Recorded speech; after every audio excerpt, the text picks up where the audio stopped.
اعوذ باللہ من الشیطان الرجیم بسم اللہ الرحمن الرحیم.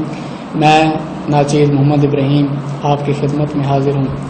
جیسا کہ دوستو آپ کو پتہ ہے ہم نے 11ویں کلاس کے جو اسٹوڈنٹ ہیں ان کے لیے فلسفہ کی جو کلاسز ہیں وہ سٹارٹ کر دی ہیں. امید ہے آپ لوگ سمجھ بھی رہے ہوں گے. آپ اسٹوڈنٹ ہیں یا اسٹوڈنٹ نہیں ہیں, یقیناً دلچسپ ایک مضمون ہے. آپ پڑھ رہے ہوں گے, آپ کو کچھ نہ کچھ سمجھ. اگر آپ کو کسی قسم کا اس میں مسئلہ ہو تو آپ ہم کو کمنٹ میں بتا سکتے ہیں کہ یہ مسئلہ ہے, اور انشاءاللہ ہم آپ کو جواب بھی دیں گے.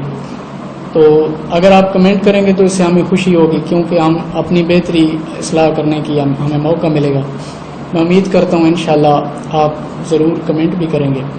اور ساتھ ہی میں آپ سے یہ بھی درخواست کرتا ہوں کہ اگر آپ نے ہمارے چینل کو سبسکرائب نہیں کیا, دیکھیں سبسکرائب کرنے سے آپ کا کچھ بھی جو ہے نقصان نہیں ہونا. اگر آپ سبسکرائب کر دیں گے تو اس سے ہماری حوصلہ افزائی ہوگی. میں آپ سے امید کرتا ہوں انشاءاللہ آپ سبسکرائب بھی کریں گے, اور ساتھ میں بیل آئیکن کو بھی پریس کر دیجیے گا تاکہ ہماری آنے والی ہر ویڈیو کو نوٹیفیکیشن آپ تک پہنچ سکے. تو دوستو, جیسا کہ رمضان شریف کا بھی مہینہ چل رہا ہے, رحمتوں بھرا مہینہ ہے. یقیناً آپ اللہ کی رحمتیں سمیٹ رہے ہوں گے, اور ساتھ میں یہ جو موذی وائرس ہے اس کا بھی بحران چل رہا ہے. اور اللہ انشاءاللہ آپ دعائیں کریں گے اور اس رحمت بھرے مہینے کے اندر انشاءاللہ اللہ مالک ہم سے راضی ہو جائے گا, اور ڈاکٹروں کو جلد از جلد کوئی ایسی حکمتانہ تدبیر اللہ نصیب فرمائے گا, عطا کرے گا کہ انشاءاللہ اس کا حل نکل آئے گا. تو دوستو, آج جو ہمارا نیکسٹ لیکچر ہے, پہلا چیپٹر جو ہے ہمارا کلیئر ہو گیا. آج جو دوسرا چیپٹر ہم نے سٹارٹ کرنا ہے وہ ہے مذہب اور فلسفہ. سب سے پہلے جو چیز ہے وہ مذہب کیا ہے. مذہب اللہ کے احکامات, ہدایات اور اللہ کے بتائے ہوئے طریقہ پر عمل کرنا, اس کو مذہب کہتے ہیں. مذہب سے انسان کا جو تعلق ہے ایک ایسی ہستی سے جڑ جاتا ہے جس سے وہ اپنی دعائیں, مناجات و حاجات طلب کرتا ہے, اور انسان کو قلبی جو ہے سکون ملتا ہے. انسان جو ہے وہ اپنا تعلق ایک ایسی ہستی کے ساتھ جوڑ لیتا ہے جس سے وہ دعائیں کرتا ہے, جس کے آگے وہ سجدے کرتا ہے, اس کے آگے سر تسلیم خم ہو جاتا ہے, اور وہی اس کا مالک اور خالق ہوتا ہے, اور اس سے اپنی وہ دلی جو ہے سکون اس کو محسوس کرتا ہے.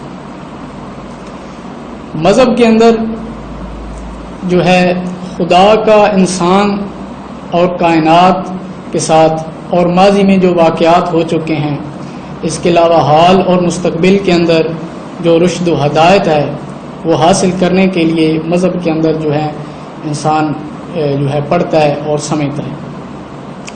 اور مذہب جو ہے انسان کو معاشرتی, ثقافتی, سماجی غرض دنیا میں جو بھی انسان زندگی جس طرح کی گزار رہا ہے, ہر قسم کی ہدایت جو ہے وہ آپ کو مذہب عطا کرتا ہے.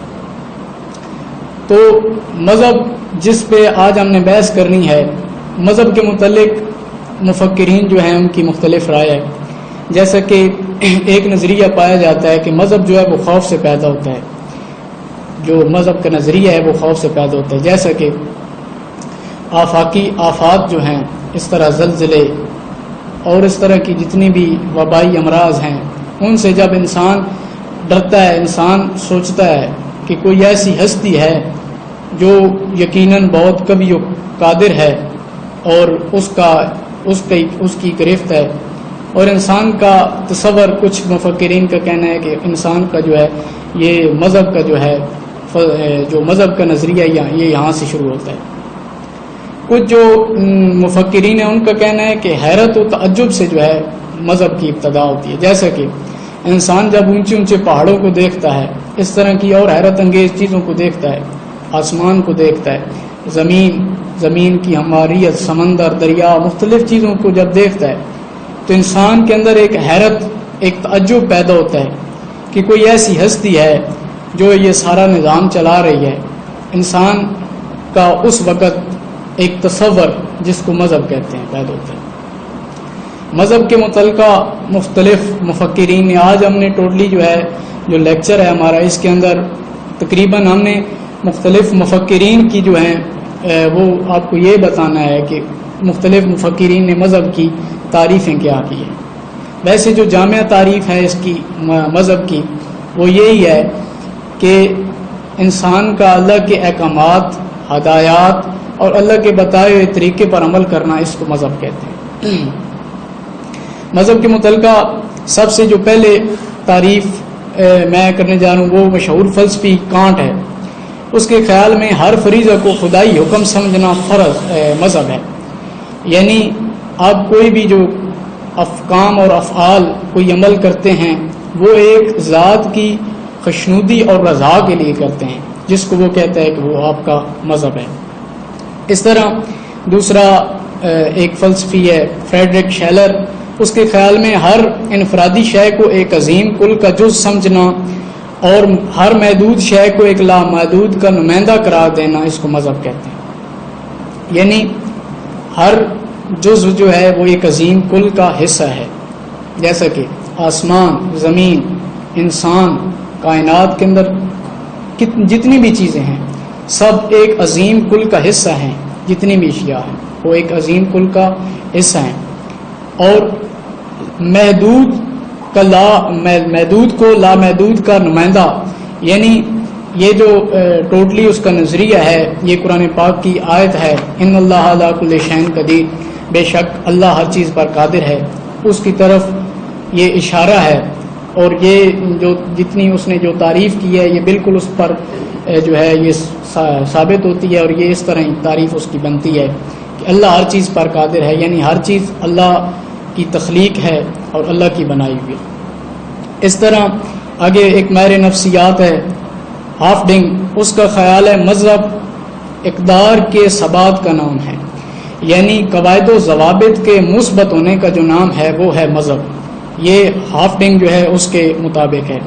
اس طرح ایک مشہور فلسفی مغرب ماہر نفسیات ہے، مفکر ہے ولیم جیمز، اس کا خیال ہے کہ انفرادی اشخاص کے عالم تنہائی کے وہ جذبات، اعمال اور تجربات جن کی بابت وہ سمجھے کہ ان کا تعلق اس شے سے ہے جسے وہ اپنی دانست میں خدا کہتا ہے، مذہب کہلاتا ہے۔ ولیم جیمز وہ یہ کہتا ہے کہ جب ہر انسان کا تنہائی کے اندر اس کے جذبات، اس کے احساسات، اس کے تجربات جو ہیں، جو ان چیزوں سب کا وہ جس شے کے ساتھ، جس کو اپنی دانست کے مطابق، عقل کے مطابق خدا سمجھتا ہے، اس کے ساتھ جو ربط ہے، اس کو وہ کہتا ہے کہ یہ مذہب ہے۔ اس طرح آگے پروفیسر وائٹ ہیڈ جو ہے وہ بھی کہتا ہے، ایک جگہ پہ فکر کرتے ہوئے، غور و فکر کرتے ہوئے ایک جگہ پہ وہ کہتا ہے کہ جو انسان تنہائی میں جو کچھ کرتا ہے وہ اس کا مذہب ہے، یعنی انسان کا تنہائی میں کوئی بھی عمل جو ہے، افعال ہے کرنا، وہ اس کا مذہب ہے۔ دوسری جگہ کہتا ہے کہ مذہب عقیدے اور ایمان کی اس قوت کا نام ہے جس سے انسان کو اندرونی پاکیزگی حاصل ہوتی ہے، یعنی مذہب عقیدہ اور ایمان کا وہ اس قوت کا نام، عقیدے اور ایمان کی اس قوت کا نام ہے جس سے آپ کو اندر کی جو اندرونی پاکیزگی حاصل ہوتی ہے۔ اسی طرح تیسری جگہ پہ یہ وائٹ ہیڈ تعریف کرتے ہیں کہ مذہب عالمگیر وفاشواری کا نام ہے، اس میں انہوں نے جتنی بھی یہ تعریف کی، اس میں مرکزیت جو ہے انسان کو حاصل ہے، اور انسان جب بھی اللہ سے دعا و مناجات کرتا ہے تو اس میں دو چیزوں کو ہونا جو ہے، انسان اپنے اللہ سے جب بھی کچھ مانگتا ہے، ایک انسان اپنی نیت جو ہے اس سے دل کے ساتھ، اپنے جذبات و احساسات کو دل کے ساتھ اور خلوص کے ساتھ اللہ سے مانگتا ہے، اور ایک دلچسپی اور دل لگی جس لگاؤ جو ہے وہ اللہ کی طرف اس کو ہوتا ہے۔ اس طرح آگے ہافڈنگ پھر کہتا ہے کہ انسان کا ایک ایسی قوت پر ایمان جو خارج میں اپنا وجود رکھتی ہے کے ذریعے وہ اپنے جذباتی تقاضوں کی تسکین اور زندگی کا استحکام چاہتا ہے، اور وہ اپنے اس ایمان کا مظاہرہ جو ہے عبادت سے کرتا ہے۔ ہافڈنگ کی یہ جو خیال ہے، اس میں یہ بات پنہاں ہے کہ ایک ایسی ہستی موجود ہے جس سے انسان اپنا جذباتی جو ہے رشتہ جوڑتا ہے۔ انسان جذباتی اپنا رشتہ جوڑتا ہے. جب انسان کو مشکلات آتی ہیں، مشکلات کے اندر وہ اس ہستی سے مدد مانگتا ہے، اس ہستی کے آگے سجدہ کرتا ہے، اس ہستی کے آگے سر تسلیم خم ہو کر اس سے دعائیں، حاجات و مناجات اور اس سے اپنی مدد و سہارا مانگتا ہے. یہ ہافڈنگ اس کے اندر کہہ رہا ہے، اس جو اس نے تعریف کی ہے مذہب کی دوبارہ، وہ یہی کہتا ہے کہ انسان جو ہے وہ اپنا جذباتی طور پر جو رشتہ ہے وہ ایک ہستی سے جوڑتا ہے، جس کو خدا یعنی خدا سے اپنا رشتہ جوڑتا ہے، جس سے وہ دعائیں مانگتا ہے، حاجات جو اس کی ہیں وہ مناجات وہ سب اپنی طلب کرتا ہے، اور اس سے اس کا دلی سکون جو ہے وہ اپنے دلی سکون کو اور اطمینان جو ہے اس کو پاتا ہے. اور یہ ایک بالکل حقیقت پہ مبنی بات ہے. آپ دنیا کو کوئی بھی علم حاصل کریں، آپ طرح طرح کی ترقی کر لیں، لیکن آپ کو دلی سکون نہیں حاصل ہوگا. جب آپ اللہ کے ساتھ لو لگائیں گے، آپ حقیقت کی طرف آئیں گے، آپ کے پاس کچھ بھی نہ ہو لیکن آپ کو دلی سکون حاصل ہوگا، آپ کے جسم کے اندر اطمینان ہوگا. تو یہ کچھ تعریفیں یہ تھی. اس سے آگے جو ہے وائٹ ہیڈ کبھی دوبارہ وائٹ ہیڈ بھی اس کے متعلقہ پھر کہتا ہے کہ جس دور کے اندر مذہب کا زور ہوتا ہے اسی دور کے اندر اقلیت کا بھی زور ہوتا ہے. یعنی جس دور کے اندر مذہب دلیل نہیں مانگتا، مذہب کے اندر دلیل نہیں ہوتی، کوئی عقل و استدلال سے کام نہیں لیا جاتا. مذہب جسٹ جو اللہ نے حکم دے دیا بس اس میں غور و فکر ختم، بس آپ نے اس پہ جسٹ عمل کرنا ہے. جس دور کے اندر وائٹ ہیڈ کہتا ہے کہ آپ کے جس دور کے اندر مذہب کا زور ہوتا ہے اسی دور میں اقلیت کا بھی زور ہوتا ہے. یعنی اسی دور میں عقل و استدلال سے مختلف جو عقائد ہیں ان کی چھان بین کی جاتی ہے. یہ وائٹ ہیڈ کا کہنا ہے. اس طرح علامہ محمد اقبال صاحب کے خیال میں انسانی روح حقیقی مطلق سے گہرا رابط چاہتی ہے. یہ رابط عقل سے نہیں بلکہ خدا پر ایمان اور دعا سے پیدا ہوتا ہے. علامہ اقبال صاحب اس کے متعلقہ یہ کہتے ہیں کہ یہ جو روح ہے یہ حقیقت میں اللہ سے جو ہے یہ رابط چاہتی ہے، اللہ کی طرف یہ روح جو ہے یہ اللہ کی طرف بڑھنے کی کوشش کرتی ہے. اور یہ جو رابط ہے یہ دعا سے پیدا ہوتا ہے. ٹھیک ہے. اور اس رابط میں عقل کا کوئی جو ہے وہ عمل دخل نہیں ہے. ایمان اور دعا سے انسان کے اندر یہ جو رابط ہے وہ زیادہ مضبوط ہوتا ہے اور انسان کو دلی جو ہے سکون ملتا ہے. اسی طرح جدید مفکر شوپنہار جو ہے اس کا کہنا ہے کہ مذہب جو ہے موت کے تصور سے پیدا ہوتا ہے. یعنی جب کوئی انسان مرتا ہے تو اس کے تصور سے جو ہے مذہب جو ہے وہ پیدا ہوتا ہے، کہ مذہب کا تصور پیدا ہوتا ہے، نظریہ پیدا ہوتا ہے کہ مذہب کوئی ایسی طاقت ہے جو اس ساری جو ہے اس کو چلا رہا ہے، جو قضاء و سزا کا مالک ہے، کوئی ایسی ہستی ہے. اسی طرح برگساں کا جو ہے برگساں بھی کہتا ہے کہ جب عقل نے یہ کہا کہ مرگ ناگزیر ہے تو فطرت نے ایک مدافعانہ رد عمل اختیار کیا جس کو وہ مذہب کا کہتے ہیں کہ جس کو اس نے مذہب کا نام دے دیا. یعنی جب موت سے ایک تصور پیدا ہوا کہ جو موت ہے وہ آنی ہے، موت لا علاج ہے، اس وقت فطرت نے ایک رد عمل جو ہے مدافعانہ اس کے متعلقہ جو ریئیکشن کیا ہے، اس کے ایک رد عمل کیا ہے جس سے یہ تصور پیدا ہوا ہے کہ مذہب نام کا ایک تصور اور نظریہ پیدا ہوا. مذہب جیسے کہ پہلے بھی ڈسکس ہو چکی ہے کہ مذہب سے انسان جو ہے اپنی زندگی گزارتا ہے اور خوش خرم رہ سکتا ہے.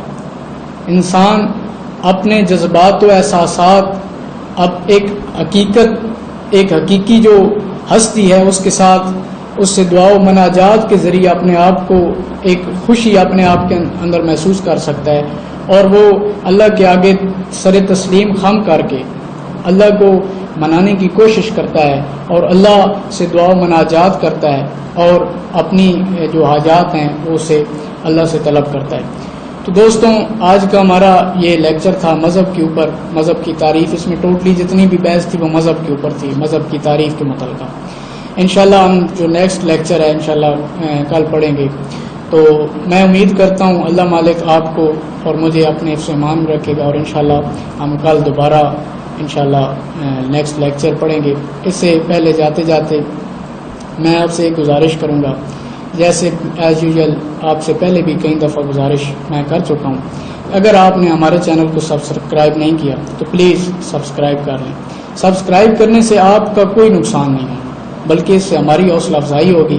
ہم بہتر طریقے سے علمی اور جتنی بھی ہیں جدید دور کے علم ہے، اس کے علاوہ اور بھی جتنی آپ کی خدمت کرنے کا ہمیں موقع ملے گا. تو میں امید کرتا ہوں انشاءاللہ آپ جو ہیں ہمارے حوصلے کو انشاءاللہ ہمارا حوصلہ بڑھائیں گے، اور آپ ہمارے چینل کو بھی سبسکرائب کریں گے، ساتھ بیل آئیکن کو بھی پریس کریں گے تاکہ آنے والی ہر ویڈیو کا نوٹیفیکیشن آپ تک پہنچ سکے. تب تک کے لیے دیجیے اجازت، والسلام.